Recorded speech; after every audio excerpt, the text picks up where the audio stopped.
ವಿರಾಜ್ ಇಮೇಜನ್ನು ಹಾಳು ಮಾಡೋಕ್ಕೆ ಬಂದಿರೋ ರಾಹುಲ್ ತನ್ನ ವಾಯ್ಸನ್ನೇ ಕಳ್ಕೊಂಡಿದ್ದ. ರಾಹುಲ್ ನೋವು ನೋಡಿ ಸಂಯುಕ್ತ ಕಣ್ಣಲ್ಲಿ ನೀರ್ ಹಾಕ್ತಾ ಇದ್ರೆ ವಿರಾಜ್ ನಗ್ತಾ ಇದ್ದ. ಅವನು ನಗು ನೋಡಿ ಸಂಯುಕ್ತ, ಏಯ್ ಇದೆಲ್ಲ ನಿನ್ನಿಂದನೇ ಆಗಿದ್ದು, ನೀನೇ ಏನೋ ಮಾಡಿದ್ಯಾ, ನಿಜ ಹೇಳೋ, ಏನ್ ಮಾಡ್ದೆ ಅಂತ ಕೂಗಾಡಿದ್ಲು. ಆಗ ವಿರಾಜ್, ಅಯ್ಯೋ ಯಾಕೆ ಹಾಗೆ ಮಾತಾಡ್ತಾ ಇದ್ದೀರಾ, ನೀವೇ ತಾನೇ ಹೇಳಿದ್ದು ಕೊಳ್ತು ಹೋಗಿರೋ ಹಣ್ಣಿಂದ ಜ್ಯೂಸ್ ಮಾಡಿ ಮೋಸ ಮಾಡ್ತಾ ಇದ್ದಾನೆ ಅಂತ, ಅದಕ್ಕೆ ನಿಮ್ಮ ಹಸ್ಬೆಂಡ್ಗೆ ಹೀಗಾಗಿರ್ಬೋದು ಅಂತ ಅಣಕಿಸೋ ಹಾಗೆ ಹೇಳ್ದ.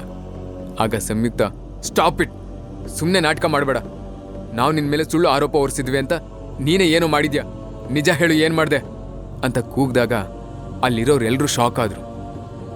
ಆಗ ವಿರಾಜ್ ಜೋರಾಗಿ ನಗ್ತಾ, ಅಂತೂ ಸತ್ಯ ನಿಮ್ಮ ಬಾಯಿಂದಾನೆ ಹೊರಗೆ ಬಂತು, ಈಗ್ಲಾದ್ರೂ ನಿಮ್ಮ ಗಂಡಂಗೆ ಮಾತು ಬರುತ್ತಾ ಅಂತ ಟ್ರೈ ಮಾಡಿ ಅಂತ ಹೇಳ್ತಾ ವಿರಾಜ್ ರಾಹುಲ್ ಬಾಯನ್ನೇ ನೋಡ್ದ. ಆಗ ಸಡನ್ ಆಗಿ ರಾಹುಲ್ ಸಂಯುಕ್ತ ಅಂತ ನಿಧಾನವಾಗಿ ಮಾತಾಡೋಕ್ ಶುರು ಮಾಡ್ದ. ಅವನು ಮಾತಾಡ್ತಾ ಇರೋದು ನೋಡಿ ಸಂಯುಕ್ತ, ಬೇಬಿ ಆರ್ ಯು ಓಕೆ, ಎಲ್ಲ ಈ ವಿರಾಜ್ನಿಂದಲೇ ಆಗಿದ್ದು, ಅವನನ್ನ ಸುಮ್ಮನೆ ಬಿಡಬಾರ್ದು ಅಂತ ಸಿಟ್ಟು ಆತಂಕದಲ್ಲಿ ಹೇಳ್ತಿರುವಾಗಲೇ ಅಲ್ಲಿರೋರೆಲ್ಲರೂ ಅವಳನ್ನ ತಡೆದು, ಅಮಾಯಕನ ಮೇಲೆ ಸುಳ್ಳು ಆರೋಪ ಹೊರಿಸಿದ್ರೆ ಹೀಗೆ ಆಗತ್ತೆ, ಕಷ್ಟಪಟ್ಟು ದುಡಿತಾ ಇರೋನ್ ಮೇಲೆ ಸುಳ್ಳು ಆರೋಪ ಮಾಡ್ತೀರಾ, ನೀವೀಗ ಇಲ್ಲಿಂದ ಹೋಗ್ಲಿಲ್ಲ ಅಂದ್ರೆ ನಾವೇ ನಿಮ್ಮನ್ನ ಒದ್ದು ಓಡಿಸ್ತೀವಿ, ಹೋಗಿ ಎಲ್ರೂ ಕೂಗೋಕ್ ಶುರು ಮಾಡಿದ್ರು. ಈ ಲೋ ಕ್ಲಾಸ್ ಪೀಪಲ್ ಹತ್ರ ಬಂದಿದ್ದೆ ನಮ್ ತಪ್ಪು, ಬಾ ಬೇಬಿ ಹೋಗೋಣ ಅಂತ ಹೇಳ್ತಾ ರಾಹುಲ್ನ ಕರ್ಕೊಂಡು ಕಾರ್ ಕಡೆ ಹೋದ್ಲು. ಸೇಡಿನಿಂದ ಕಣ್ಣು ಕೆಂಪು ಮಾಡ್ಕೊಂಡು ರಾಹುಲ್ ವಿರಾಜ್ ಕಡೆ ತಿರುಗಿ ನೋಡಿದ್ರೆ ವಿರಾಜ್ ತಲೆನೇ ಕೆಡಿಸ್ಕೊಳ್ದೆ ತುಂಟತನದಿಂದ ಸ್ಮೈಲ್ ಮಾಡಿ ಕಣ್ಣು ಹೊಡೆದ. 2 ದಿನಗಳ ನಂತರ ಸುರೇಂದ್ರ ರಾವ್ ಮನೆಯಲ್ಲಿ ಎಲ್ಲರೂ ಸಂತೋಷವಾಗಿದ್ರು. ವಿರಾಜ್ ಹಬ್ಬದ ಅಡ್ಗೆ ಮಾಡ್ತಾ ಇದ್ದ. ಮನೆ ಅಳಿಯನಾಗಿ ಸುರಭಿ ಮನೆ ಸೇರಿದಾಗಿಂದ ವಿರಾಜೇ ಆ ಮನೆ ಅಡ್ಗೆ ಭಟ್ಟ ಆಗೋಗಿದ್ದ. ವಿರಾಜ್ಗೂ ಅಡ್ಗೆ ಮಾಡೋ ಕೆಲಸ ಖುಷಿ ಕೊಡ್ತಾ ಇತ್ತು. ದೇವ್ರು ಕೊನೆಗೂ ನಮ್ಗೆ ಅನ್ಯಾಯ ಮಾಡಲಿಲ್ಲ. 2 ವರ್ಷದಿಂದ ಆ ಭರತ್ ನಮ್ಗೆ ಕೊಡಬಾರ್ದು ಕಷ್ಟನೆಲ್ಲ ಕೊಟ್ಟ, ಅದಕ್ಕೆ ಪ್ರತಿಯಾಗಿ ಅವನಿಗೆ ಸರಿಯಾಗಿ ಅವಮಾನ ಆಗಿದೆ. ನಮ್ಮ ಈ ಸಂತೋಷಕ್ಕೆ ಹೊಸ ಚೇರ್ಮನ್ ಹೇಮಂತ್ ಅವರೇ ಕಾರಣ. ಇವರು ಜುವೆಲರಿ ಇಂಡಸ್ಟ್ರೀಸ್ನ ಸಪ್ರೇಟ್ ಆಗಿ ಮರ್ಜ್ ಮಾಡದೆ ಕಂಪ್ನಿನೇ ಮರ್ಜ್ ಮಾಡಿದ್ದಾರೆ ಅಂತ ಸುರೇಂದ್ರ ಹೇಳ್ದ. ಅವನ ಈ ಮಾತಿಗೆ ಸುರಭಿ ರೇಣುಕಾನು ತಲೆ ಹಾಕಿದ್ರು. ಆ ಕಡೆ ರಾಜೇಂದ್ರ ರಾವ್ ಮನೆಯವರಿಗೆ ಇಷ್ಟೆಲ್ಲ ಆಗೋಕೆ ಮೇನ್ ಆಗಿ ಯಾರೋ ಒಬ್ರು ಕಾರಣ ಇದ್ದಾರೆ ಅನ್ನೋದು ಗೊತ್ತಾಗಿತ್ತು. ಬಟ್ ಆ ಶತ್ರು ಯಾರು ಅಂತ ಗೊತ್ತಾಗ್ತಾ ಇರಲಿಲ್ಲ. ಅವರೆಲ್ಲ ಅದ್ರ ಹುಡುಕಾಟದಲ್ಲೇ ಇದ್ರು. ಭರತ್ ಅಂತೂ ಗಾಯ ಆಗಿರೋ ಸಿಂಹದ ತರ ಮೆಂಟಲ್ ಆಗೋಗಿದ್ದ. ಜುವೆಲ್ಲರಿ ಇಂಡಸ್ಟ್ರೀಸ್ನಲ್ಲಿ ಬದಲಾವಣೆ ಆಗಿರೋದು ಇಡೀ ಬೆಂಗಳೂರಿನಲ್ಲೂ ಸೆನ್ಸೇಷನ್ ಕ್ರಿಯೇಟ್ ಮಾಡಿತ್ತು. ಮೊನ್ನೆ ಭರತ್ಗೆ ಮೀಟಿಂಗ್ ಹಾಲ್ನಲ್ಲಿ ಆಗಿರೋ ಅವಮಾನದ ಬಗ್ಗೆ ಮೀಡಿಯಾದಲ್ಲಿ ಫ್ಲಾಶ್ ನ್ಯೂಸ್ ಪಬ್ಲಿಷ್ ಆಗ್ತಾ ಇತ್ತು. ಸುರಭಿಗೆ ಈ ನ್ಯೂಸ್ ನೋಡಿ ಹಾಲು ಕುಡ್ದಷ್ಟೇ ಸಂತೋಷ ಆಯಿತು. ನಮ್ಮನ್ನೆಲ್ಲ ಬೀದಿಗೆ ತರ್ತೀನಿ ಅಂತ ಹೇಳ್ತಾ ಇದ್ದೆ ಅಲ್ವಾ, ಈಗ ನೀನ್ ಬೀದಿಲ್ ಕಾಲಿಟ್ರೆ ಸಾಕು, ಜನ ಆಡ್ಕೊಂಡು ನಗ್ತಾರೆ, ನನ್ನ ಗಂಡನ್ ನೆರಡ್ಕೊಂಡ್ರೆ ಸಾಕು ಬಾಯಿಗೆ ಬಂದ ಹಾಗೆ ಮಾತಾಡ್ತಿದ್ದೆ ನೀನು, ಇನ್ಮುಂದೆ ಇದೆಲ್ಲ ನಡೆಯಲ್ಲ ಭರತ್, ಇನ್ನೇನಿದ್ರು ಆಟ ನಮ್ದು, ಟೈಮ್ ಎಲ್ರೂ ಸಿಚುವೇಶನ್ಸ್ನು ಬದಲಾಯಿಸುತ್ತೆ ಅಂತ ಮನ್ಸಲ್ಲೇ ಹೇಳ್ಕೊಂಡು ಸುರಭಿ ನಕ್ಕಿದ್ಲು. ಅಡ್ಗೆ ಮನೆ ಕೆಲಸನೆಲ್ಲ ಮುಗಿಸಿ ವಿರಾಜ್ ಸುರಭಿ ರೂಮ್ಗೆ ಹೊರಟಿದ್ದ. ಫಸ್ಟ್ ಟೈಮ್ ಹೆಂಡ್ತಿ ರೂಮ್ಗೆ ಹೋಗಿದ್ರಿಂದ ಅವನಿಗೆ ಸ್ವಲ್ಪ ನರ್ವಸ್ನೆಸ್ ಇತ್ತು. ವಿರಾಜ್ ತನ್ನ ಸೂಪರ್ ಪವರ್ ಯೂಸ್ ಮಾಡಿ ಆ ರೂಮಿನ ಲೈಟ್ಸ್ನ ರೊಮ್ಯಾಂಟಿಕ್ ಆಗಿ ಚೇಂಜ್ ಮಾಡ್ದ. ಬಟ್ ಸುರಭಿ ಇದನ್ನ ಅಬ್ಸರ್ವ್ ಮಾಡಲಿಲ್ಲ. ಬದಲಾಗಿ ನಾನು ಇಲ್ಲಿವರೆಗೂ ಬಿಡಿಸಿರೋ ಎಲ್ಲ ಜ್ಯುವೆಲರಿ ಡಿಸೈನ್ಸ್ ಇಲ್ಲಿದೆ ನೋಡು ಅಂತ ಹೇಳಿ ವಿರಾಜ್ ಮುಂದೆ ಒಂದು ಬುಕ್ ಇಟ್ಲು. ವಿರಾಜ್ ಎಲ್ಲ ಡಿಸೈನ್ಸ್ನು ನೀಟಾಗಿ ನೋಡಿ, ವಾವ್ ಸೋ ಬ್ಯೂಟಿಫುಲ್, ನಿಂಗೆ ಇಷ್ಟೊಂದು ಟ್ಯಾಲೆಂಟ್ ಇದೆ ಅಂತ ನನಗೆ ಗೊತ್ತೇ ಇರಲಿಲ್ಲ, ವೆರಿ ವೆರಿ ಬ್ಯೂಟಿಫುಲ್ ಅಂತ ಹೊಗಳ್ದ.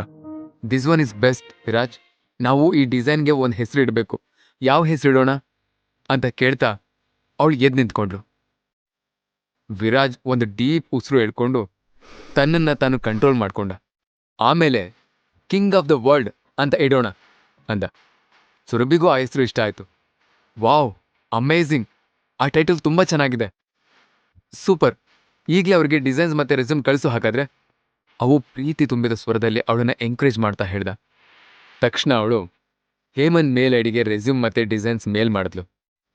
5 ನಿಮಿಷದಲ್ಲಿ ನಿಮ್ಮ ಡಿಸೈನ್ಸ್ ತುಂಬ ಚೆನ್ನಾಗಿದೆ, ನಾಳೆನೆ ಬಂದು ನನ್ನನ್ನು ಮೀಟ್ ಮಾಡಿ ಅಂತ ಹೇಮಂತ್ ರಿಪ್ಲೈ ಕೂಡ ಮಾಡ್ದ. ಅದನ್ನು ಓದಿ ಸುರಭಿಗೆ ತುಂಬಾನೇ ಎಕ್ಸೈಟ್ ಆಗೋಯ್ತು. ಆ ಖುಷಿನ ಹೇಗೆ ಸೆಲೆಬ್ರೇಟ್ ಮಾಡಬೇಕು ಅಂತ ಗೊತ್ತಾಗದೆ ವಿರಾಜ್ನ ಗಟ್ಟಿಯಾಗಿ ಹಗ್ ಮಾಡ್ಕೊಂಡ್ಳು. ಮಾರನೇ ದಿನ ಬೆಳಗ್ಗೆ ಹೇಮಂತ್ನ ಮೀಟ್ ಮಾಡೋಕೆ ವಿರಾಜ್ನೇ ಸುರಭಿನ ಕರ್ಕೊಂಡು ಜ್ಯೋತಿ ಟವರ್ಸ್ಗೆ ಹೋದ. ಅವಳು ಆ ಆಫೀಸ್ ಒಳಗೆ ಕಾಲಿಡೋಕ್ಕೂ ಮೊದಲು ವಿರಾಜ್ ಕೈ ಹಿಡ್ಕೊಂಡು, ನಂಗೆ ಭಯ ಆಗ್ತಿದೆ ವೀರ್, ನಾನು ಫಸ್ಟ್ ಟೈಮ್ ಈ ಥರ ಇಂಟರ್ವ್ಯೂನ ಅಟೆಂಡ್ ಮಾಡ್ತಾ ಇದ್ದೀನಿ ಅಂತ ಸಖತ್ ಟೆನ್ಷನ್ ಮಾಡ್ಕೊಂಡು ಹೇಳಿದ್ಲು. ಖಂಡಿತ ನೀನು ಚೆನ್ನಾಗಿ ಮಾಡ್ತೀಯಾ, ಆ ನಂಬಿಕೆ ನನಗಿದೆ. ನಿನ್ನ ಡಿಸೈನ್ಸ್ ಬಗ್ಗೆ ಕಾನ್ಫಿಡೆಂಟ್ ಆಗಿ ಎಕ್ಸ್ಪ್ಲೇನ್ ಮಾಡು. ಇಷ್ಟು ವರ್ಷದ ನಿನ್ನ ಸ್ಟ್ರಗಲ್ಗೆ ಸಕ್ಸಸ್ ಸಿಕ್ಕೇ ಸಿಗುತ್ತೆ.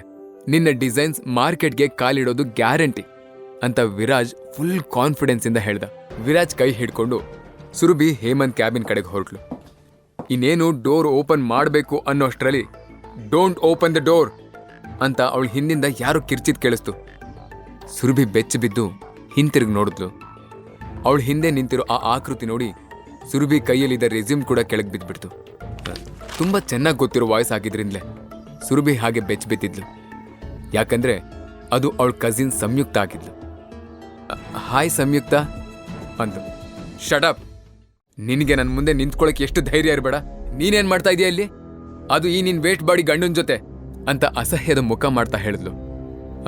ಸಾರಿ ಸಂಯುಕ್ತ, ಒಂದು ಮುಖ್ಯವಾದ ಕೆಲಸ ಇತ್ತು, ಅದಕ್ಕೆ ಬರಬೇಕಾಯ್ತು. ಕೆಲಸ ಮುಗಿಸಿ ಬೇಗನೆ ಹೊರಟ್ಬಿಡ್ತೀವಿ. ಆತಂಕದಲ್ಲೇ ಮಾತಾಡ್ತಿದ್ದ ಸುರಭಿನ ನೋಡಿ ವಿರಾಜ್ಗೆ ತುಂಬ ನೋವಾಯಿತು. ಏನ್ ಕೆಲಸ, ಯಾರು ಬರ ಕೇಳಿದ್ದು ನಿನಗೆ ಅಂತೆಲ್ಲ ಮತ್ತೆ ಪ್ರಶ್ನೆ ಮಾಡ್ತಿದ್ದ ಸಂಯುಕ್ತ ಮಾತನ್ನ ಅರ್ಧಕ್ಕೆ ತಡೆದು ಕೈಗೆ ಬಂದಿರೋ ಅವಕಾಶ ಎಲ್ಲಿ ಹಾಳಾಗುತ್ತೋ ಅಂತ ಸುರಭಿ ಟೆನ್ಷನ್ ಮಾಡ್ಕೊಂಡಿದ್ದಾಳೆ ಅಂತ ವಿರಾಜ್ ಅರ್ಥ ಮಾಡ್ಕೊಂಡು, ಅರೆ ಸುರಭಿ, ನೀನ್ ಯಾಕೆ ಸಾರಿ ಕೇಳ್ತಿದ್ಯಾ? ಅಪಾಯಿಂಟ್ಮೆಂಟ್ ಇರೋದಕ್ಕೆ ನಾವು ಬಂದಿರೋದಲ್ವಾ, ನಡಿ ನಮ್ಮ ಪಾಡಿಗೆ ನಮ್ಮ ಕೆಲಸ ಮುಗಿಸಿ ಹೊರಡೋಣ ಅಂತ ಸಂಯುಕ್ತ ಮಾತಿಗೆ ಅಡ್ಡ ಬಂದ. ಅಷ್ಟೊತ್ತಿಗೆ ಅಲ್ಲಿಗೆ ಬಂದ ರಾಹುಲ್, ಹೌ ಡೇರ್ ಯು ಅಂತ ಕೂಗ್ದ. ರಾಹುಲ್, ಈಗ ಮತ್ತೆ ಜಗಳ ಮಾಡೋ ಮೂಡಲ್ ನಾನಿಲ್ಲ, ವಿ ಹ್ಯಾವ್ ಅಪಾಯಿಂಟ್ಮೆಂಟ್ ಅಂತ ವಿರಾಜ್ ಪೊಲೈಟ್ ಆಗಿ ತಿಳಿಸಿ ಹೇಳೋಕೆ ಟ್ರೈ ಮಾಡ್ತಿರುವಾಗಲೇ ಸಂಯುಕ್ತ ಸುರಭಿ ಕೈನಲ್ಲಿರೋ ಫೈಲ್ ನೋಡಿ, ಏನದು ಅಂತ ಕಿತ್ಕೊಂಡು ಅದರಲ್ಲಿರೋ ಜ್ಯುವೆಲರಿ ಡಿಸೈನ್ಸ್ ನೋಡಿ, ಓಹ್, ನೀನ್ ಸ್ಕೆಚ್ ಮಾಡಿರೋ ಈ ದರಿದ್ರ ಡಿಸೈನ್ ತೋರ್ಸೋಕೆ ಬಂದಿದ್ಯಾ? ಒಂದಕ್ಕಿಂತ ಒಂದು ಡಬ್ಬಾ ಥರ ಇದೆ. ಚೀಫ್ ಡಿಸೈನರ್ ಆಗಿ ನಾನು ರಿಜೆಕ್ಟ್ ಮಾಡ್ತಿದ್ದೀನಿ, ಸುಮ್ಮನೆ ಹೊರಡು ಇಲ್ಲಿಂದ ಅಂತ ಹೇಳ್ತಾ ಆ ಫೈಲ್ನ ಸುರಭಿ ಮುಖಕ್ಕೆ ಬಿಸಾಕದ್ದು. ಯಾಕೆ ಹೀಗೆ ಮಾಡ್ತಿದ್ಯಾ ಸಂಯುಕ್ತ? ನಾವೆಲ್ಲರೂ ಒಂದೇ ಫ್ಯಾಮಿಲಿ ತಾನೆ, ನಿಂಗೆ ಯಾಕೆ ನನ್ನ ಕಂಡ್ರೆ ಇಷ್ಟು ದ್ವೇಷ? ನೋವು ತುಂಬಿದ ಧ್ವನಿಯಲ್ಲಿ ಸುರಭಿ ಕೇಳ್ತಿದ್ರೆ ಅದನ್ನ ನೋಡ್ಕೊಂಡು ವಿರಾಜ್ಗೆ ಆಲ್ರೆಡಿ ಕೋಪ ಕುದೀತಿತ್ತು. ನೀನ್ ಬಾ ಸುರಭಿ ಅಂತ ಅವಳ ಕೈ ಹಿಡ್ಕೊಂಡು ಕ್ಯಾಬಿನ್ಗೆ ಹೋಗೋಕೋದ. ಅದೇ ಸಮಯಕ್ಕೆ ಗಲಾಟೆ ಕೇಳಿಸ್ಕೊಂಡು ಹೇಮಂತ್ ಕೂಡ ಆಚೆಗೆ ಬಂದ. ಏನಿದು ಗಲಾಟೆ? ಇದೇನು ಆಫೀಸೋ ಫಿಶ್ ಮಾರ್ಕೆಟೋ? ಏನಾಗ್ತಿದೆ ಇಲ್ಲಿ ಅಂತ ವಾಯ್ಸ್ ಕೇಳಿ ಎಲ್ಲರೂ ಸೈಲೆಂಟ್ ಆದ್ರು. ಸಂಯುಕ್ತನೇ ಮುಂದೆ ಬಂದು, ಏನಿಲ್ಲ ಸರ್, ನಾನು ಈಗಲೇ ಇವರನ್ನ ಹೊರಗೆ ಕಳಿಸ್ತೀನಿ. ವೆಯ್ಟ್, ಅವ್ರನ್ನ ಇವತ್ತು ಇಲ್ಲಿಗೆ ಬರೋಕ್ಕೆ ಹೇಳಿರೋದೇ ನಾನು. ಯಾಕೆ, ನಿಮ್ಗೇನಾದ್ರೂ ಪ್ರಾಬ್ಲಮ್ಮಾ ಅಂತ ಆರೋಗೆಂಟಾಗೆ ಕೇಳಿದ ಹೇಮಂತ್. ಇಬ್ರು ಹೇಮಂತ್ ಕ್ಯಾಬಿನ್ ಒಳಗಡೆ ಹೋದ್ರು. 15 ನಿಮಿಷ ಕಳೀತು.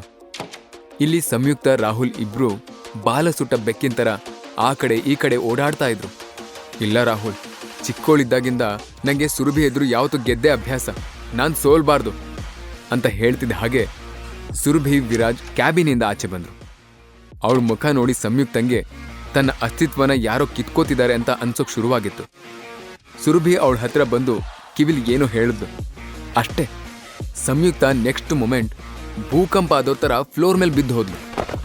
ಕೇವಲ ಪಾಕೆಟ್ FM ನಲ್ಲಿ ಈಗಲೇ ಡೌನ್ಲೋಡ್ ಮಾಡಿ ಹಾಗೂ ಕೇಳಿ ವಿರಾಜ್ನ ಅದ್ಭುತ ಕತೆ ವೀರಮಾಣಿಕ್ಯ. ಲಿಂಕ್ ಡಿಸ್ಕ್ರಿಪ್ಷನ್ ನಲ್ಲಿ ಇದೆ.